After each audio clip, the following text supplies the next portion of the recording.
Sebelum lanjut nonton video ini, jangan lupa tekan tombol subscribe, nyalain loncengnya, like, dan share ke teman-teman kalian.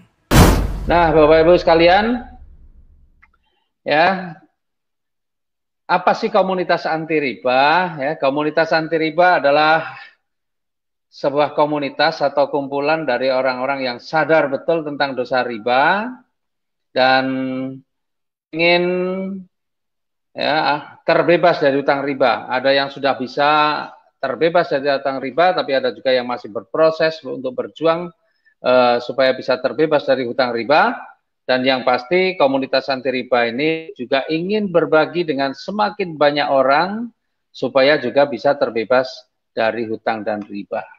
Nah, kenapa kita punya keinginan yang seperti itu? Ya, karena memang faktanya yang namanya riba itu enak di awal tapi susah di akhir gitu ya. Jadi ketika kita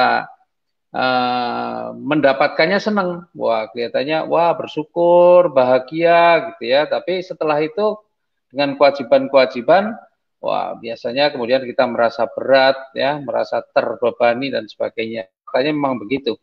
Nah, itu kalau dalam keseharian yang mungkin sering Mbak dan Bapak Ibu rasakan, apalagi di masa pandemi ini, wah, kondisi seperti itu sangat terasa. Nah, menurut agama ya riba itu juga ngeri banget ya, dosanya Masya Allah luar biasa dosa dari riba itu. Ya, dan alhamdulillah ya ketika saya saat itu ya 3,5 tahun yang lalu ya, biasa pengusaha itu utangnya banyak, tapi kemudian timbul kesadaran tentang dosa riba dan alhamdulillah Allah tunjukkan jalannya sehingga utang saya 3,2 miliar itu bisa lunas kurang dari 1 tahun. Ya, insya Allah teman-teman yang ada mengikuti Facebook Live ini, yang saat ini masih terjebak pada hutang riba, ya insya Allah saya paling lambat 2022 paling lambat, insya Allah semua utang-utangnya udah lunas semua. Ya, dan kalau teman-teman berjuangnya sungguh-sungguh bersama kami, insya Allah 2021 ini pun bisa lunas utang semua. Karena bagi saya tidak ada yang tidak mungkin ya, bagi Allah tidak ada yang tidak mungkin. Nah, teman-teman, saya tidak bisa menjelaskan panjang lebar dari sisi agama mengenai ya, karena saya sendiri bukan seorang ustadz ataupun apalagi kiai, jauh ya. Nah, tetapi ada satu video yang menarik ya, yang akan memberikan penjelasan atau pemahaman tentang masalah riba. Nah, supaya kita punya pemahaman yang sama, mari sama-sama kita ikuti dulu video yang kita tampilkan berikut ini ya.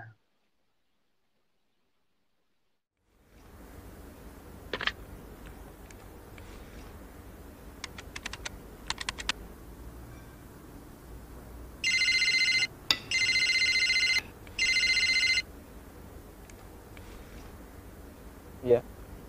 Halo, selamat siang Pak Ami. Iya.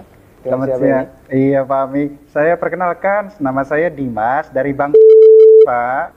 Ada apa Mas? Boleh minta waktunya 2 menit sebentar aja Pak. Saya ada kabar gembira buat Pak Ami. 2 menit ya? Iya, monggo.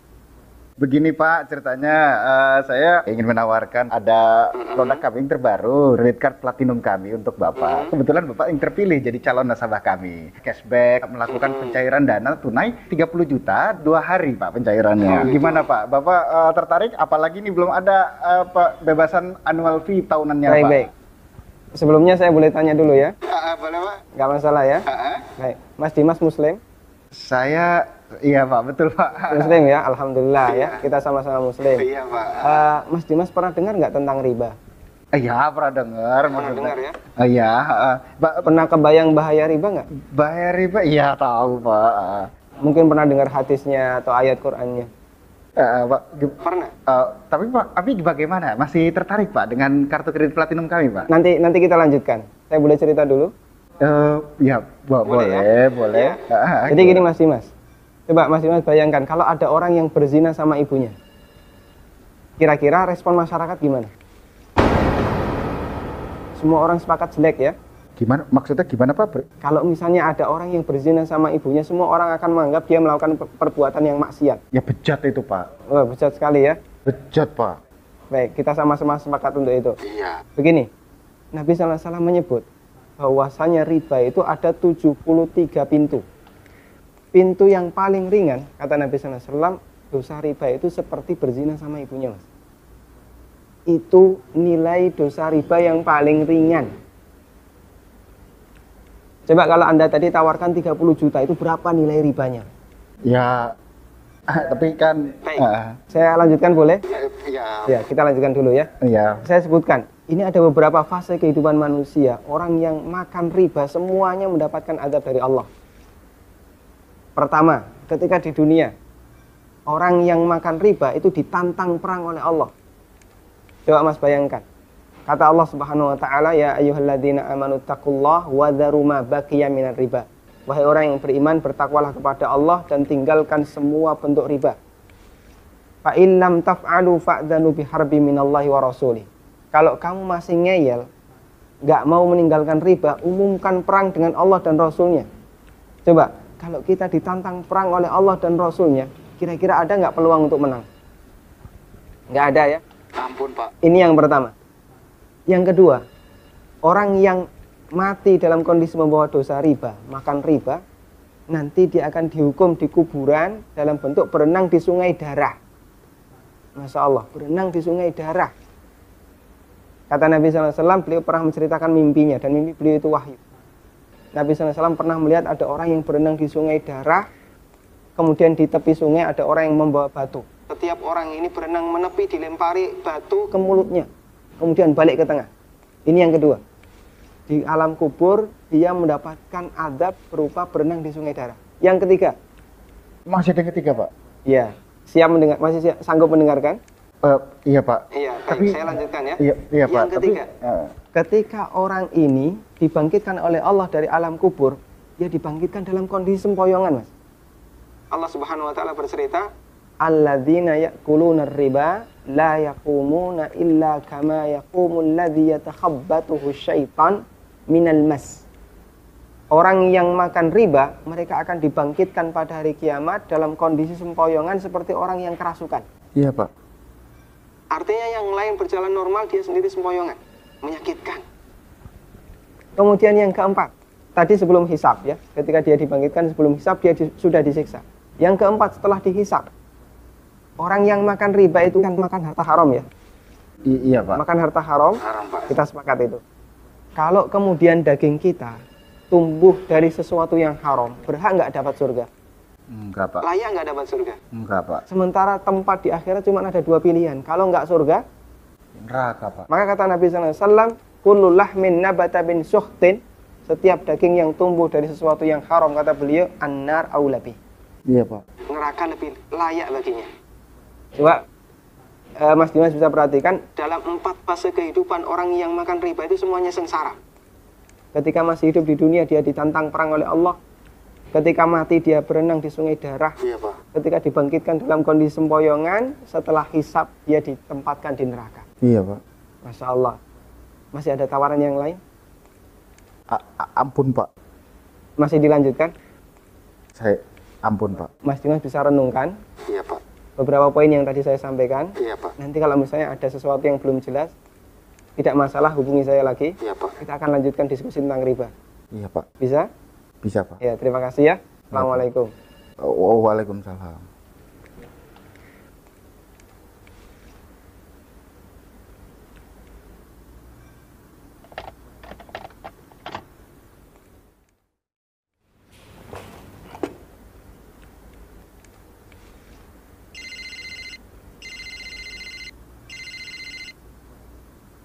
Iya. Halo, assalamualaikum Pak. Waalaikumsalam warahmatullahi. Saya Dimas nih yang tadi Pak. Iya Mas Dimas. Iya. Gimana nih Mas Dimas? Ada tawaran apa lagi nih? Ada lowongan kerjaan nggak ya Pak ya? Iya. Itu tadi Bapak Ibu ya. Jadi Masya Allah, riba itu dosanya luar biasa. Ya, dosanya luar biasa. Bahkan yang paling ringan itu pun seperti berzina dengan ibu kandung. Bayangkan, ya, orang berzina dengan ibu kandung itu yang paling kecil. Dan 1 dirham riba itu setara dengan 36 kali berzina. Ya, 1 dirham riba itu sekitar 70.000 gitu ya. Nah, jadi utang Bapak Ibu ini berapa ini? Utang kita ini yang pernah kita utang ini berapa? Ya, kalau utangnya tinggal dikalikan aja, dibagi 70.000 dikalikan 36 zina. Wah, Masya Allah, luar biasa dosanya. Itulah yang dulu membuat saya gelisah, betul-betul gelisah ya dengan masalah hutang riba itu. Ya, mungkin kita nggak pernah berzina, tapi dengan dosa riba itu sudah dosanya udah melebihi orang berzina. Nah, dan ternyata Bapak Ibu, riba itu sendiri bukan hanya dilarang menurut Islam, tapi ternyata menurut Kristen pun ya, menurut Kristen pun juga dilarang. Nah, ini saya dapat dari mitra atau dari sahabat karib yang berlatar belakang seorang pendeta. Beliau kirimkan ini ya, bahwa riba dalam agama Kristen menurut Yehezkiel pasal 18 ayat 13 itu juga dilarang ya. Di situ disebutkan bahwa memungut bunga uang dan mengambil riba, ya, memungut bunga uang, orang yang ngutangi mengambil riba orang yang diutangi gitu ya. Itu orang yang demikian tidak akan hidup. Segala kekejian ini dilakukannya dan ia harus mati, darahnya tertimpa kepadanya sendiri. Nah, ya ini bahasanya pun kita tahu bahwa ini bahasanya ngeri ya. Artinya larangannya sebenarnya di Kristen juga luar biasa. Tapi memang masalah riba itu banyak orang menganggap hal yang biasa. Kenapa? Karena memang riba jarang didengung-dengungkan gitu ya, jarang disampaikan masalah riba. Nah, ciri-ciri riba itu seperti apa sih? Ciri-ciri riba itu gampang, ya. Kalau dibayar lancar, kalau kita punya pinjaman, punya utang, dibayar lancar, kena bunga. Kalau telat, apalagi macet, kena denda. Kemudian, kalau belum waktunya, kita mau lunasi, malah kena penalti. Nah, itu ciri-ciri utang riba. Kira-kira utang Bapak Ibu model yang seperti ini enggak? Kalau hutang Bapak Ibu model yang seperti ini, maka Bapak Ibu sudah terjebak dalam kubangan riba. Ya. Nah, kenapa sih orang-orang ini bisa terjebak pada riba? Ya, yang pertama karena ketidaktahuannya mengenai dosa riba. Yang kedua karena setiap orang juga masih punya banyak impian, ya, karena ada pengen punya motor, punya mobil, punya rumah, punya bisa jalan-jalan ke luar negeri, umroh, haji, ya, kemudian yang punya anak juga pengen menyekolahkan anaknya, pengen menikahkan anaknya, yang sebagian dari mereka berpikir bahwa kalau tidak dengan cara berhutang, bagaimana saya bisa wujudkan impian-impian itu, ya. Makanya sekarang ini yang namanya hutang menjadi satu hal yang biasa, mulai dari motor, mobil, bahkan perkakas-perkakas rumah tangga pun, ya, mebeler juga itu banyak yang dimiliki dengan cara kredit atau hutang. Nah, Bapak Ibu, setelah kita pada hari ini tadi, di awal acara tadi kita sudah melihat video tentang dosa riba, maka mulai saat ini mestinya ada satu impian yang harus kita tambahkan dan itu harus kita upayakan untuk bisa segera kita wujudkan, yaitu lunas hutang dan bebas riba. Itu yang saat ini impian yang harus diprioritaskan karena dosa riba begitu luar biasa. Ya, sementara kita ini dalam hidup kita pengen selamat dunia dan akhirat. Nah, kayaknya kalau kita masih punya utang riba, berat untuk bisa selamat akhiratnya. Kenapa? Karena kalau kita masih punya hutang riba, maka kita akan diperangi oleh Allah dan Rasul-Nya. Nah, makanya segera selesaikan itu. Dan Bagaimana mewujudkannya? Insya Allah hari ini kita akan berbagi. Bagaimana supaya kita bisa cepat terbebas dari hutang dan riba. Nah, maka solusinya adalah kita dari komunitas anti riba ini bekerja sama dengan PT BES. Nah, ini. Dan faktanya dalam 2,5 tahun saja, itu sudah lebih dari 2.000 mobil cash yang dibagikan. Ya. PT BES sudah membagikan dalam 2,5 tahun lebih dari 100 rumah yang masing-masing nilainya 1 miliar. Coba 2,5 tahun sudah banyak sekali yang dibagikan. Dan ini adalah sebagian ya dari mereka-mereka yang sudah menjadi bukti, para peraih rewardnya. Nih, bahkan kemarin ya di bulan Maret April itu PT BES membuat promo yang namanya promo Lebaran ya. Promo Lebaran, dan hanya dalam waktu 2 bulan saja perusahaan membagikan lebih dari 60 miliar ya, dibagikan 7 rumah yang nilainya masing-masing 1 miliar, dibagikan mobil jumlahnya 46 yang nilainya 500 juta dan 203 mobil yang nilainya 150 juta, belum lagi motor banyak banget, beratus-ratus motor yang nilainya 20 juta. Nah, nih bayangkan, hanya dalam waktu 2 bulan ada perusahaan yang bagi-bagi mobil, bagi-bagi motor, bagi-bagi rumah. Masya Allah, luar biasa. Ya. Nah, mudah-mudahan Bapak Ibu yang kali ini menyaksikan juga mudah-mudahan akan mendapatkan ini semua. Ya. Nah, selain itu inilah faktanya, buktinya beberapa leader yang menjadi bukti ya.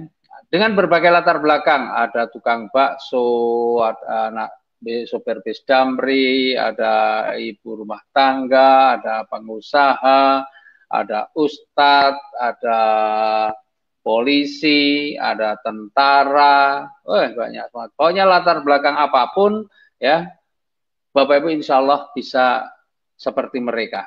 Ya. Nah, Bapak Ibu sekalian, ya, sekarang kita akan mengenal lebih jauh tentang PT BES. Ya, PT BES itu adalah singkatan, ya. BES itu singkatan dari Bandung Eko Sinergi Teknologi. Ya, ini adalah sebuah perusahaan yang bergerak di bidang penjualan langsung. Sesuai dengan namanya, alamatnya pun juga ada di Bandung, di Grand Surapati Core, Jalan Mustafa nomor 39, Bandung. Nah, yang menarik dari PT BES ini adalah visi, misi, dan motonya. Ya, visi, misi, dan motonya. Visinya adalah menjadi perusahaan bebas riba yang membantu umat terbebas dari hutang dan riba.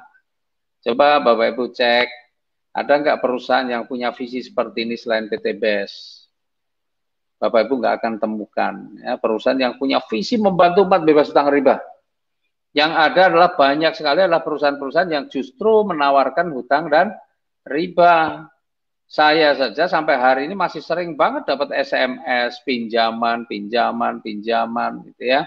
Nah, dulu masih aktif di usaha-usaha konvensional, wah itu juga sama, sering didatangi dari lembaga keuangan ya, nawarin pinjaman. Coba, banyak banget perusahaan-perusahaan yang menawarkan riba, tapi ada satu perusahaan yang luar biasa, ya, perusahaan Indonesia dalam negeri, ya, yang punya visi membantu umat terbebas dari hutang dan riba. Kalau kita pahami dan kita ikuti dari awal tadi mengenai dosa riba, maka sebenarnya visinya dari PT BES ini bukan hanya sekedar visi dunia, tetapi visinya ini berdimensi dunia dan akhirat. Maka misinya pun sangat luar biasa, sangat keren, yaitu melahirkan 1.000 miliarder baru setiap tahun. Ini misinya itu melahirkan 1.000 miliarder baru setiap tahun. Itu miliarder yang sesungguhnya, bukan miliarder seolah-olah ya. Tadi kita lihat dalam 2,5 tahun saja sudah membagikan sekian banyak. Itu masih di awal-awal, dan PT BES insya Allah semakin tahun maka akan semakin banyak, semakin meningkat orang-orang yang kemudian menjadi miliarder bersama PT BES. Miliarder yang sesungguhnya. Secara pribadi, ya, saya sendiri mungkin ya orang menganggap sudah menjadi miliarder sudah lama, ya, mungkin ya secara pribadi. Tapi itu seolah-olah, Kenapa seolah-olah? Ya punya rumah nilainya miliaran, tetapi sertifikatnya nggak di rumah. Maka pertanyaannya itu sebenarnya rumah siapa? Rumah saya atau bukan? Ya, kalau rumah saya lupa 4 bulan ngangsur kok ada yang ribut, berarti itu bukan rumah saya. Baru seolah-olah itu rumah saya gitu ya. Mobil sertifikat BPKB-nya nggak di rumah dan sebagainya lah. Nah, jadi banyak sekali di luaran sana orang-orang yang kelihatannya miliarder, tapi bukan miliarder yang sesungguhnya, tetapi miliarder seolah-olah. Punya motor seolah-olah. Karena kalau nggak cicil 3 bulan, 4 bulan, tiba-tiba di jalan bisa saja di stop, kemudian dirampas motornya, dirampas mobilnya. Banyak nggak kejadian seperti itu? Oh banyak, ya. Atau didatengin, diteror dan sebagainya. Nah, tapi insya Allah kalau kita nanti ya menjalankan solusi ini bersama PT BES, insya Allah kita akan menjadi miliarder yang sesungguhnya, seperti yang tadi Bapak Ibu lihat orang-orang yang sebelumnya ditampilkan itu, ya.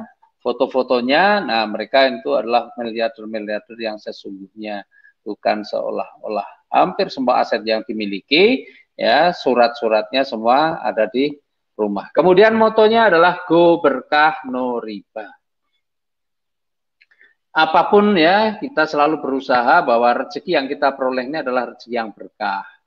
Nah, untuk mendapatkan rezeki yang berkah itu salah satunya ya mau nggak mau harus kita tinggalkan riba. Karena selama kita masih terjebak pada riba, ya maka rezeki kita nggak akan berkah. Karena riba sendiri itu haram. Riba itu haram, dan di dalam sesuatu yang haram tidak akan ada keberkahan. Makanya kita harus tinggalkan riba. Maka go berkah, no riba. Tadi kalau MC kita Mbak Fani ya, PT BES go berkah, no riba ya, karena memang itulah moto dari PT BES. Nah, PT BES ini adalah perusahaan yang legal, semua legalitasnya lengkap ya.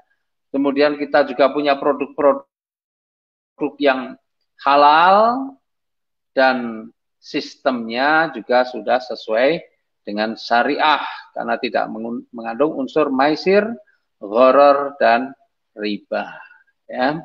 Semua tidak ada unsur perjudian atau untung-untungan, tidak ada sesuatu yang tidak jelas, ketidakjelasan, dan tidak ada riba ya.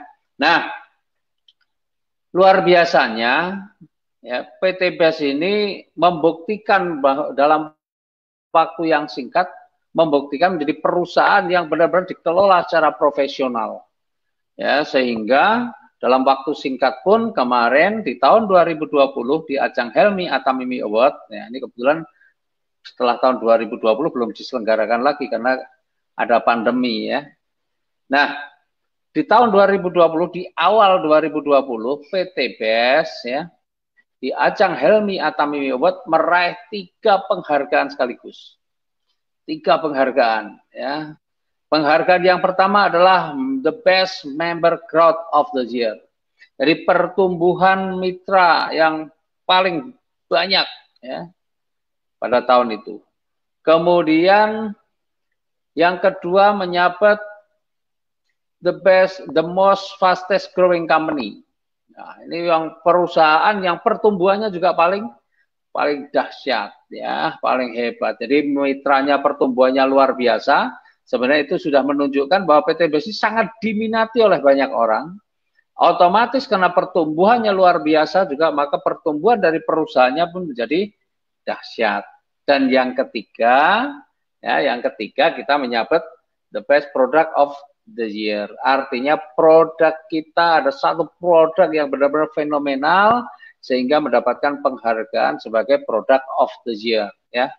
Nah, itu menunjukkan bahwa PT BES itu tidak main-main, serius, dan bukan sekedar perusahaan asal ada, tapi benar-benar perusahaan yang dikelola secara profesional sehingga ada prestasi-prestasi atau ada penghargaan-penghargaan yang akhirnya bisa diperoleh. Oke.